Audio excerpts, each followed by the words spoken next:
An X-ray gives you a really clean binary answer. Right, it's either broken or not broken. Exactly. It's Yeah. just basic engineering.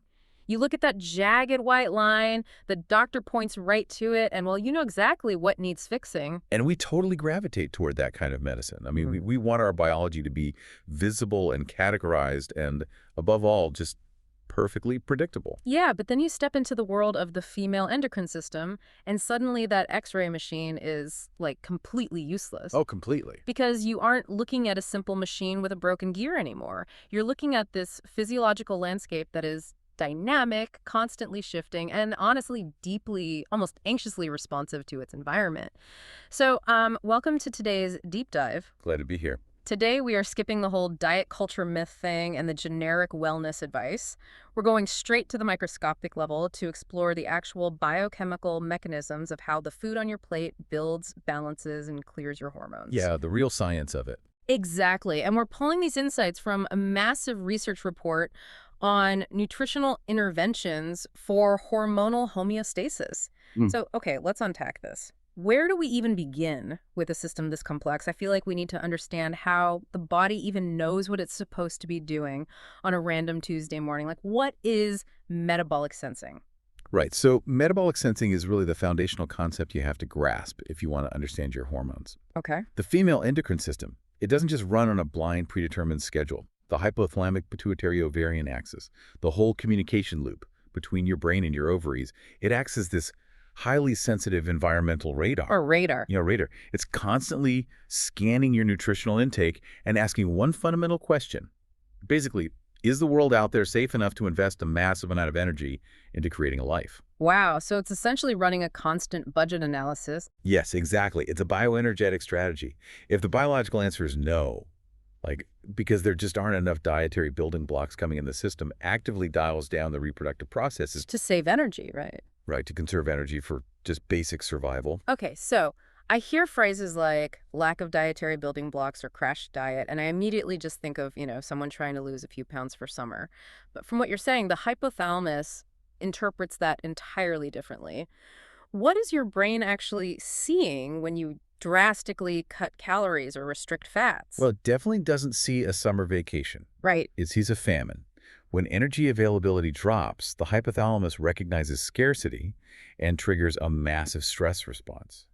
It suppresses a really crucial messenger called gonadotropin-releasing hormone, or GnRH. GnRH. Yeah, and GnRH is the first domino. So when it gets suppressed, it stops the release of other hormones from your pituitary gland, which in turn completely halts the production of estrogen and progesterone down in your ovaries. Which can just completely stop menstruation. Correct.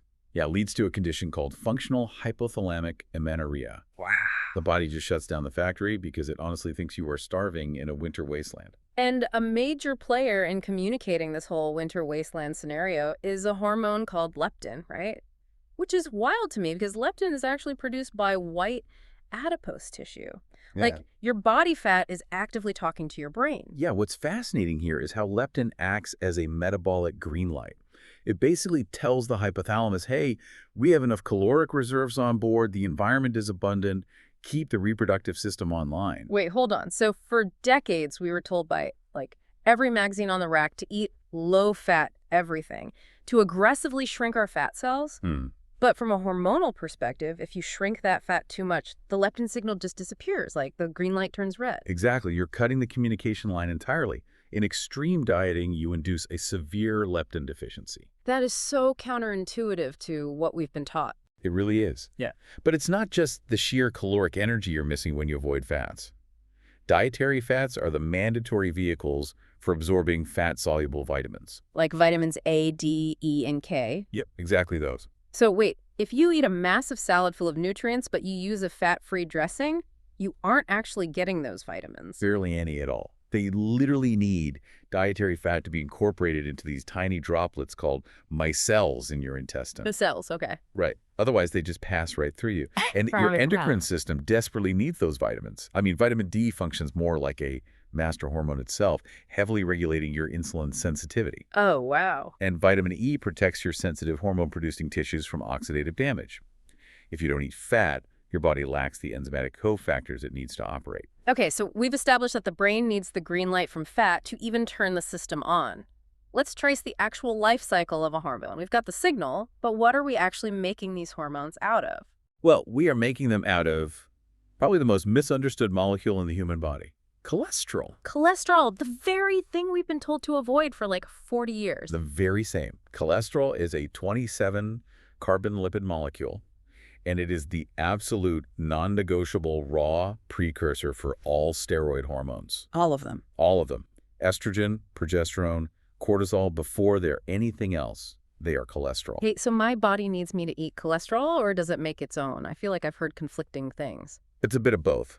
Your liver and your peripheral cells do synthesize some cholesterol from scratch, but that internal production is just a relatively slow, steady drip. Oh, okay. Your body needs robust, readily available pools of stored cholesterol from your diet to handle acute hormonal demands, like, say, the massive surge needed to trigger ovulation. Okay, let's zoom in on that surge because the actual factory floor where cholesterol gets turned into hormones is inside the mitochondria of your cells. But from reading the research, it sounds like cholesterol has a pretty significant entry problem.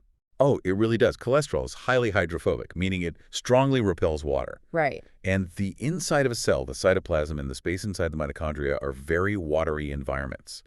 So cholesterol cannot just freely float across those watery boundaries to get to the machinery that converts it into hormones. It literally gets stuck outside. Okay, I have an image in my head for this. Tell me if this works. Cholesterol is like a VIP guest at a very exclusive club, but it's entirely too shy to cross the watery dance floor of the cell. It needs an escort. Yeah, that's actually a great way to visualize it.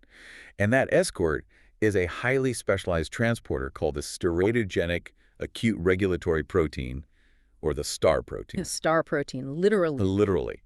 The STAR protein physically grabs the cholesterol molecule and transports it from the outer mitochondrial membrane to the inner membrane. Wow. And this is known as the rate-limiting step of all steroidogenesis. If the STAR protein doesn't do its job, hormone production just grinds to a halt, regardless of how much cholesterol is sitting around outside. So the star protein walks the VIP into the mitochondrial VIP room. What happens once it's actually inside? Well, once inside, an enzyme called P450cc gets to work. It cleaves that cholesterol molecule, turning it into pregnenolone. Pregnenolone. Right. And pregnenolone is the mother of all steroid hormones. From there, your body can synthesize progesterone, cortisol, or estrogens, depending on what the biological moment actually requires. So if we connect this to the people listening right now, if someone has spent years chronically restricting healthy fats and cholesterol, they are literally starving the mitochondria. You're denying the star protein the VIP guests it needs. Exactly. And the hormone party never happens. You end up with functional deficiencies in estrogen and progesterone simply because the raw materials just aren't available on the factory floor. Okay, so we have the raw materials in the VIP room. The factory has its supplies. But, any factory needs a reliable power grid to keep the machinery running. Right. And this is where the plot thickens, I think, because having the raw materials is completely useless if your metabolic power grid is constantly short-circuiting. So let's talk about blood sugar and insulin. Yeah, blood sugar stability is what powers this whole operation without burning the building down. When you consume a diet high in, say, processed, refined carbohydrates, your blood sugar spikes very rapidly. And then what happens? Well, to manage that toxic spike in glucose, your pancreas aggressively pumps out insulin to clear the sugar from your blood.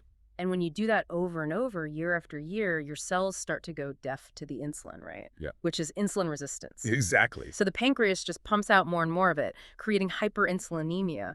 What happens to our hormone factory when there's this massive surge of insulin? It's not good. The ovaries are deeply, deeply sensitive to insulin, specifically the Seca cells within your ovaries. When they're hit with excess insulin, it acts like a massive power surge. So the machinery misfires. Yep. Instead of producing the normal balance of hormones, the Lanka cells become overstimulated and start aggressively pumping out testosterone and other androgens. And this is the core mechanism behind polycystic ovary syndrome, right? PCOS. In a lot of cases, yes. Those massive androgen surges physically halt the development of your ovarian follicles. The follicles don't mature, ovulation fails, you get irregular cycles, and you develop the classic symptoms of PCOS. And it all traces back to an overstimulated, unstable glycemic power grid. Here's where it gets really interesting, though. The nutritional solution to this isn't necessarily about obsessing over what not to eat or just like starving yourself of carbohydrates completely. It's about a specific combination of nutrients we're calling the triad, which is protein, fiber, and healthy fats. Yes, the triad acts as a physical and biochemical buffer. When you consume protein, fiber, and fat alongside any carbohydrate, you dramatically slow down the rate at which glucose is absorbed into your bloodstream. So instead of a massive spike that triggers a power surge in the ovaries, it's a slow, steady release. How does that practically look on a plate for you? Okay, so if you are having a piece of fruit, which is pure carbohydrate and natural sugar, you don't eat it in isolation. Right. You pair it with a handful of almonds, which provides the fat and protein. Or if you're having oatmeal, you mix in chia seeds for fiber and a scoop of protein powder. You are physically changing the digestive kinetics of the meal. And the research stresses that the timing of this triad is critical, right? Yeah. Especially first thing in the morning. Oh, absolutely. The morning meal sets your metabolic tone for the entire day. Really? Yeah. If you skip breakfast entirely or just run on black coffee and a pastry, your blood sugar crashes, your body panics, and it actually spikes cortisol to liberate stored energy. That sounds exhausting. It is. But consuming a high-protein triad breakfast within an hour of waking stabilizes that initial insulin rhythm. It keeps the power grid calm, so the mitochondria can do their work in peace. Okay, so we've built the hormones with cholesterol, we've stabilized their environment with the triad, but the hormone life cycle doesn't end there. Once a hormone has circulated and done its job, it doesn't just magically evaporate. No, not at all. It becomes a metabolic byproduct. A truly healthy endocrine system requires highly efficient waste removal. If you don't clear out spent hormones, they build up, leading to a state of estrogen dominance. Which is where the liver takes center stage. I read the research on this, and it sounds incredibly complex. I mean, things like phase-I functionalization and cytochrome P450 enzymes. Wait, hold on. Break this down for me. What is the liver actually doing to the spent estrogen molecule here? Just like paint me a picture. Sure. Think of the liver as a hazardous waste processing plant. It has to take a highly active fat-soluble hormone and neutralize it so you can basically pee or poop it out. Okay, that makes sense. So phase I is the sorting and dismantling phase. The liver alters the chemical structure of the estrogen. But, and this is crucial, it can send that dismantled estrogen down a few different pathways. Like different conveyor belts. Exactly like different conveyor belts. You want it to go down the safe conveyor belt, which creates a mild protective metabolite. But if the liver is sluggish or lacks the right nutrients, it sends the estrogen down a proliferative conveyor belt, creating a volatile metabolite that's linked to heavy periods, severe breast tenderness, and even tissue proliferation. And this is where my absolute favorite nutritional superpower comes in to save the day, which is cruciferous vegetables. Wow. Broccoli, Brussels sprouts, kale, cabbage. Why are these so specific to the liver's conveyor belts? Well, cruciferous vegetables contain a really unique phytochemical called indole-3-carbonyl, or I3C. I3C. Right. When you chew broccoli and that I3C hits your stomach acid, it converts into a compound known as DIM. Oh, DIM. I see that on supplement shelves all the time. Yeah, because it is incredibly effective. DIM acts like a master supervisor at the recycling plant. It physically interacts with cellular receptors in the liver to force the spent estrogen down the safe, protective conveyor belt. It ensures the hazardous waste is dismantled correctly. Then, in phase 2, the liver essentially bags up that dismantled estrogen, makes it water-soluble, and dumps it into the gut to be eliminated. But the journey still isn't over. This part blew my mind. The final stage of hormone elimination happens in the gut, thanks to something called the estrobolome, which is the specific collection of microbiome bacteria whose sole job is to process that estrogen waste. Yeah. But there's a rogue element here, right? An enzyme called beta-glucuronidase. Right. Beta-glucuronidase is produced by certain opportunistic inflammatory gut bacteria.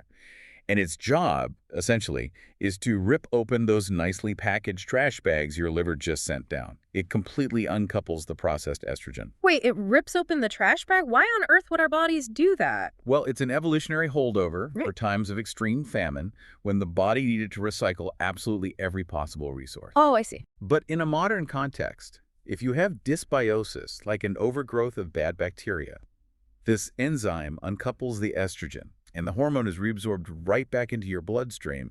Your body is literally recycling toxic trash. Which brings us back to the power of food, specifically soluble fiber. Things like beans, lentils, oats. Soluble fiber binds to that uncoupled estrogen in the gut.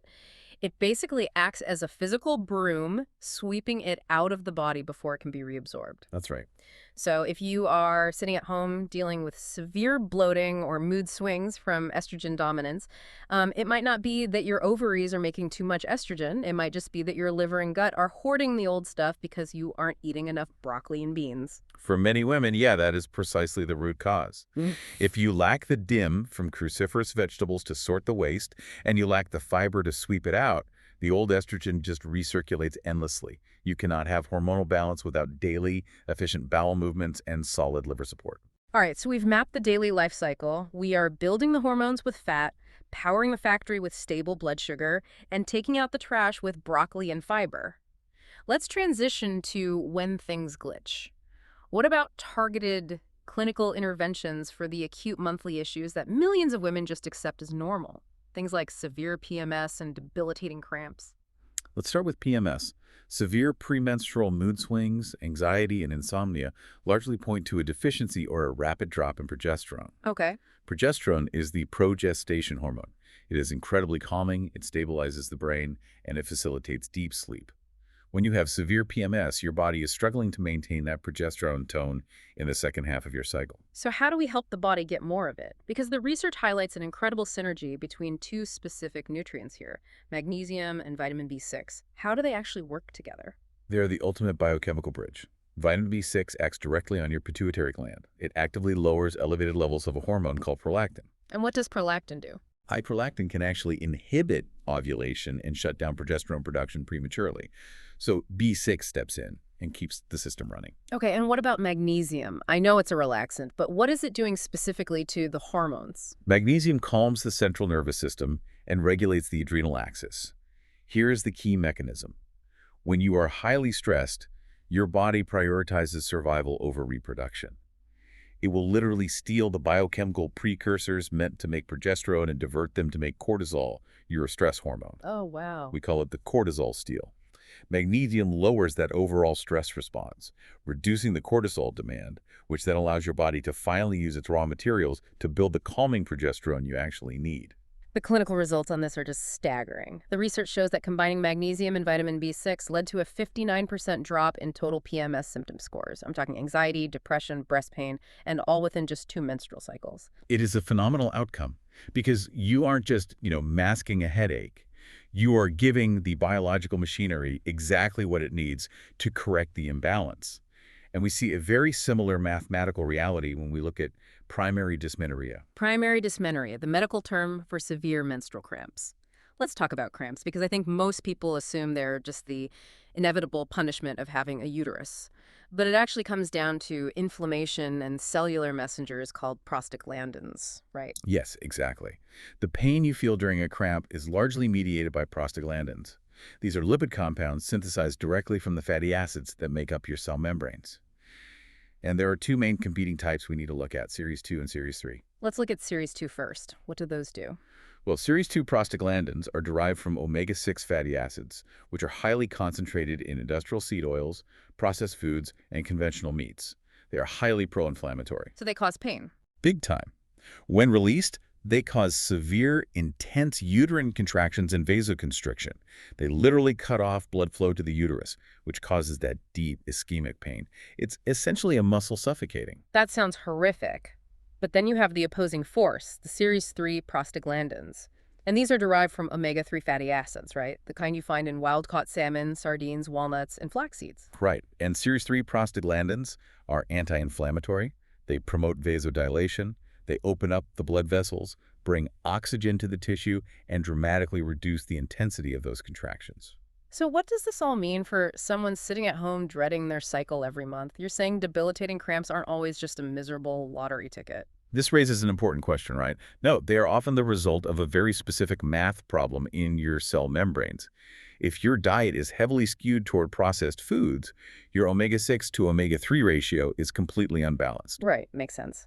Your cells are loaded with the raw materials to make the painful series 2 prostaglandins, and they just lack the omega-3s needed to create the anti-inflammatory ones. This raises such a massive question about how we treat pain in general. I mean, for decades, the reflex has just been to reach for ibuprofen, NSAIDs, which block all prostaglandins but can completely wreck your gut lining over time. Yeah, and while NSAIDs definitely have their place for acute relief, clinical trials demonstrate that if you consistently provide your body with high-quality omega-3s, specifically EPA and DHA, you can naturally shift the composition of your cell membranes. That's incredible. You're literally changing the architecture of your cells so they stop producing the molecules of pain in the first place. It is so incredibly empowering to realize that the female endocrine system isn't just this mysterious black box that happens to you. It is a highly logical biochemical machine that responds directly, intimately to your fork. I mean, you need healthy fats and that VIP star protein to actually build the hormones. Mhm. You need the triad of protein, fiber, and fat to keep your blood sugar stable so you don't trigger power surges in your ovaries. Right. You need cruciferous vegetables and a healthy gut to take out the estrogen trash so you don't recycle old hormones. And you have targeted tools like magnesium, vitamin B6, and omega-3s to smooth out the acute symptoms when the system gets stressed. It changes the entire paradigm of how we view women's health. You stop fighting your biology and start resourcing it. You really do. We started this deep dive talking about the sterile precision of an X-ray versus the messy, dynamic reality of biology. But the truth is, your biology is incredibly precise. It just requires the right inputs. Yeah. You have the agency to change your physiological state from one of endless symptom management to a state of true, vibrant homeostasis simply by rethinking how you view fats, fibers, and the raw materials on your plate. And as we wrap up, I really want to leave you with one final thought to mull over. We've spent our time today exploring how food acts as cellular information for your physical hormones. But consider the mind-body connection here. If your daily diet is communicating a constant, steady state of safety, abundance, and biological peace to your most fundamental survival systems, how might that profound biochemical peace quietly reshape your psychological resilience tomorrow? Wow, what an incredible place to leave it. Thank you so much for joining us on this deep dive. Take care of yourselves, and we will see you next time.